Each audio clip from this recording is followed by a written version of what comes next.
त्याच्यामध्ये काय होतं, एक बिहेवियर बद्दल लक्ष द्या. 3 आठवड्यापूर्वी आपल्यापैकी बरेच जण रोज मार्केट रेट म्हटल्यावरती मार्केट बघणंच बंद केलं होतं बऱ्याच लोकांनी. काय ते रोज मार्केट खाली जाते म्हणून. आणि आज आपल्यापैकी बरेच जण मार्केट ग्रीन आहे बघितल्यावरती खूप खुश असतील. तर हे दोन्ही इमोशन्स आहेत ना, की मार्केट रेड झालं की बघणं बंद, मार्केट ग्रीन झालं की अगदी पानवाल्यापासून सगळेजण मार्केटमध्ये टिप द्यायला सुरुवात करतात.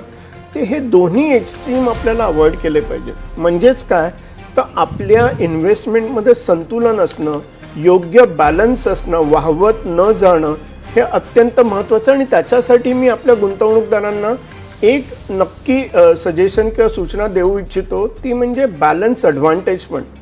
आता हा बॅलन्स ॲडव्हान्टेज फंड मी तुम्हाला पर्टिक्युलरली का सांगतोय, मार्केट ज्यावेळी खूप खाली जातं त्यावेळी आपला फंड मॅनेजर कॉल घेतो की या मार्केटमध्ये मार्केट अजून खाली जाणार आहे आणि त्याचवेळी फिक्स्ड इन्कम किंवा बॉन्ड मार्केट चांगलं चाललंय तर जास्ती ॲलोकेशन बॉन्ड मार्केटमध्ये करेल.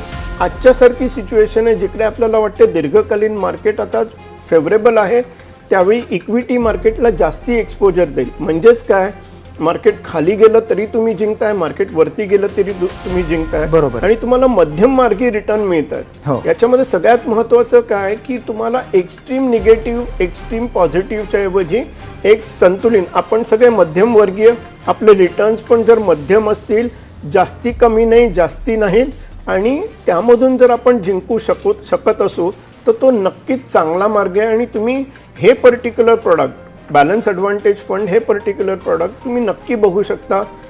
आणि माझी सजेशन काय आहे, सेफ्टी फर्स्ट. मी रिटर्न्स अगदी कॅलिब्रेटेड मिळाले तर उत्तम, दीर्घकालीन मीडियम रिटर्न्स हे अतिशय उत्तम असतात, त्याच्याबद्दल तुम्ही नक्की विचार करू शकता.